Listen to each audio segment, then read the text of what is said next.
इंसान जो डायनासोर के बाद पृथ्वी पर राज करने वाला जीव है और आज तक हम लोगों को लगता था कि इंसान किसी एक पूर्वज की आबादी से उत्पन्न हुआ है, लेकिन साइंटिस्ट की करंट रिसर्च के मुताबिक ऐसा नहीं है। हाल ही में साइंटिस्ट के द्वारा इंसानों के डीएनए में रिसर्च चल रहा था और उस रिसर्च में कुछ ऐसा पता चला जो इस थ्योरी को पूरी तरह से गलत साबित करता है। दरअसल जब साइंटिस्ट रिसर्च कर रहे थे तो इंसानों के डीएनए में 2 पूर्वजों का सबूत मिला। तो क्या इसीलिए आज तक बंदर इंसान नहीं बन पाए? और अगर हम 2 अलग अलग पूर्वजों के मेल से बने हैं तो क्या सच में एक ही मानव जाति है? और अगर हम 2 पूर्वजों से विकसित हुए हैं तो वो दूसरा पूर्वज कौन है? क्या हमारे अंदर खोई हुई पूर्वज के जीन आज भी मौजूद हैं?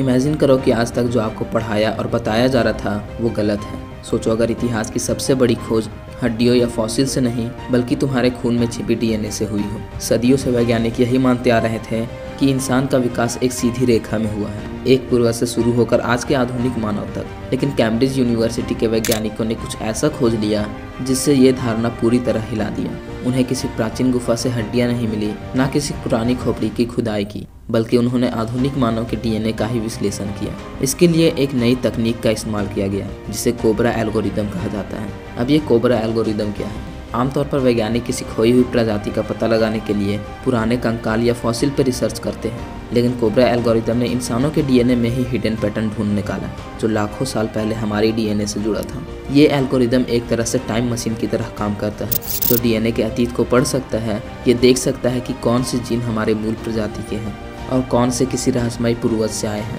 ये एल्गोरिदम हमारे जीनोम में छिपी उस प्रजाति को ढूंढ सकता है जिसका अस्तित्व शायद लाखों साल पहले खत्म हो गया था। पर जो नतीजे सामने आए वो इतिहास के सबसे बड़े रहस्य की ओर इशारा करते थे। इंसान के अंदर सिर्फ एक नहीं बल्कि 2 अलग अलग पूर्वजों के डीएनए मौजूद थे और ये सिर्फ किसी छोटे मोटे अंतर की बात नहीं थी, बल्कि इस अनजान पूर्वज ने हमारी पूरी जैविक बनावट, हमारी सोचने की क्षमता, यहाँ तक कि हमारी भावनाओं को भी प्रभावित किया। तो इसका मतलब आधुनिक मानव एक नहीं, कम से कम 2 पूर्वजों की आबादी से उत्पन्न हुआ है। लेकिन सवाल ये है कि दूसरा पूर्वज आखिर कौन था? तो हमारे अंदर उसका डीएनए अभी तक कैसे बचा रह गया?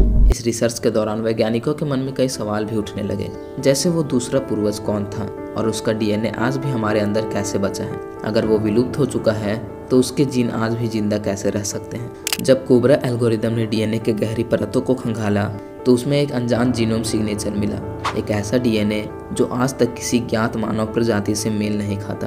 तो ये डीएनए आखिर आया कहाँ से? वैज्ञानिकों ने तुलना करने के लिए होमो सेपियंस, निएंडरथल और डेनिसोवंस के जीनोम का विश्लेषण किया, लेकिन जो पैटर्न उन्हें मिला वो इन तीनों से बिल्कुल अलग था। इसका मतलब ये था कि हमारी नस्ल की उत्पत्ति में सिर्फ निएंडरथल या डेनिसोवंस का ही हाथ नहीं था, बल्कि कोई और भी था, एक अनजान पूर्वज। इस अनजान पूर्वज के विलुप्त होने के बावजूद उसका डीएनए हमारे अंदर कैसे बचा? 3 लाख साल पहले इंसान की 2 अलग अलग पूर्वज आबादियां मौजूद थी, एक वो जिससे हम होमो सेपियंस आए और दूसरी वो जिसका अस्तित्व इतिहास में कहीं खो गया।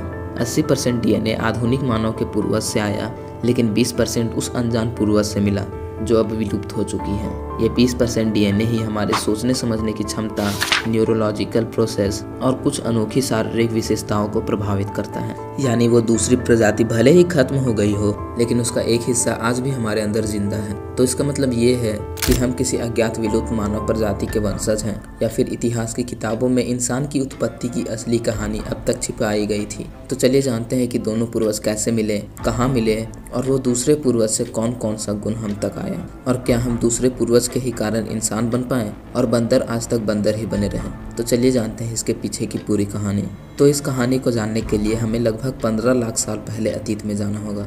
15 लाख साल पहले दोनों पूर्वज एक साथ रहा करते थे और आधुनिक मानव के विश्व भर में फैलने से पहले अलग हो गए थे और बाद में पुनः जुड़ गए। जब ये आबादियाँ फिर से आपस में मिली तो उनमें जेनेटिक मिक्सिंग हुआ और 3 लाख साल पहले इस जेनेटिक मिक्सचर के कारण एक ग्रुप ने आधुनिक इंसानों के डीएनए में 80% योगदान दिया, जबकि दूसरे ग्रुप ने 20% योगदान दिया।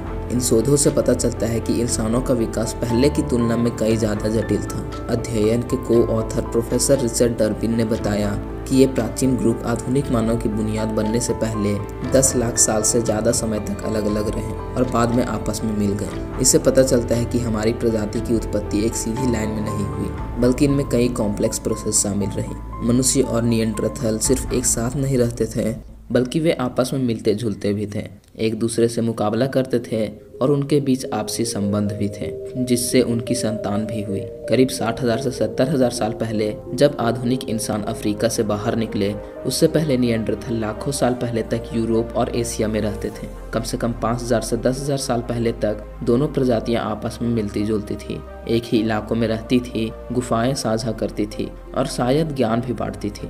आर्कियोलॉजी रिसर्च बताते हैं कि निएंडरथल औजार बनाते थे, आग का इस्तेमाल करते थे और संभवतः अपने मृतकों की दफनाने जैसी रस्में भी करते थे। उनकी कुछ सांस्कृतिक आदतें शुरुआती इंसानों से काफी मिलती जुलती थी, लेकिन ये नया शोध करीब 3 लाख साल पहले हुई जेनेटिक मिक्सचर का उजागर करता है। निएंडरथल डीएनए, जो आज गैर अफ्रीकी आधुनिक इंसानों के जीनोम का लगभग 2% है, उससे अलग इस शुरुआती मिक्सचर ने सभी इंसानों के जेनेटिक स्ट्रक्चर में करीब 20% योगदान दिया। शोधकर्ताओं ने इस विकास की कहानी को समझने के लिए पुराने जीनोम के बजाय आधुनिक इंसानों के डीएनए का अध्ययन किया। उन्होंने 1000 जीनोम प्रोजेक्ट के डेटा का विश्लेषण किया, जिसमें दुनिया भर के अलग अलग ग्रुप के जीन सैंपल शामिल थे। इस रिसर्च से उन्हें ये समझने में मदद मिली कि इंसानों के पूर्वजों का एक ऐसा समूह भी था जिसका कोई फॉसिल प्रमाण नहीं मिला है। शोधकर्ताओं ने कोबरा नामक एक खास कंप्यूटर टूल बनाया, जिससे ये पता लगाया जा सकता है कि इंसानों की अलग अलग आबादियाँ पहले से बंटी और बाद में कैसे आपस में मिली। इस तकनीक को पहले नकली डेटा पर आजमाया गया, फिर इसे असली मानव डीएनए पर लागू किया गया। इस नए मेथड से शुरुआती इंसानों की जेनेटिक डाइवर्सिटी को समझने में अहम जानकारियां मिली। विशेषज्ञों ने पाया कि दूसरी आबादी से मिले जीन आमतौर पर जीनोम के उस हिस्से पर पाए जाते हैं जो इंसान के मूल कार्यों से सीधे जुड़े नहीं होते। इससे पता चलता है कि समय के साथ नेचुरल सिलेक्शन ने उन जेनेटिक गुणों को छांट दिया जो शरीर के लिए कम उपयोगी थे। जैसे बंदर की पूरे शरीर में बाल हुआ करते थे और पूंछ भी हुआ करते थे, वो आज इंसानों में नहीं है। और इससे हमें ये भी पता चलता है कि जिस ग्रुप से वो दूसरे पूर्वज नहीं मिले, वो शायद आज भी बंदर रह गए। इस प्रोसेस को प्यूरिफिकेशन सिलेक्शन कहा जाता है, जिनमें धीरे धीरे नुकसान पहुंचाने वाले जेनेटिक बदलाव खत्म हो जाते हैं और सिर्फ वे बदलाव बने रहते हैं जो इंसान के लिए फ़ायदेमंद हैं। मानव विकास के अलावा शोधकर्ताओं ने अपने कंप्यूटर मॉडल को चमगादड़, डॉल्फिन, चिंपैंजी और गोरिल्ला जैसी प्रजातियों के आनुवंशिक डेटा पर भी आजमाया। उन्होंने पाया कि कुछ प्रजातियों में भी पूर्वजों की आबादी के आपसी संबंधों के सबूत मिले, जिससे यह साबित होता है कि जीवों का विकास पहले की सोच से कई ज़्यादा जुड़ा हुआ है। डॉक्टर कजिन्स ने कहा कि ये साफ होता जा रहा है कि प्रजातियों का सीधा अलग अलग शाखाओं में विकसित होना उतना सरल नहीं है जितना पहले माना जाता था। उन्होंने ये भी बताया कि अलग अलग प्रजातियों के बीच आपसी संबंध और जेनेटिक आदान प्रदान ने जीव जगत के विकास को गहराई से प्रभावित किया हो सकता है। इस प्राचीन मानव समूह की असली पहचान अब भी स्पष्ट नहीं है।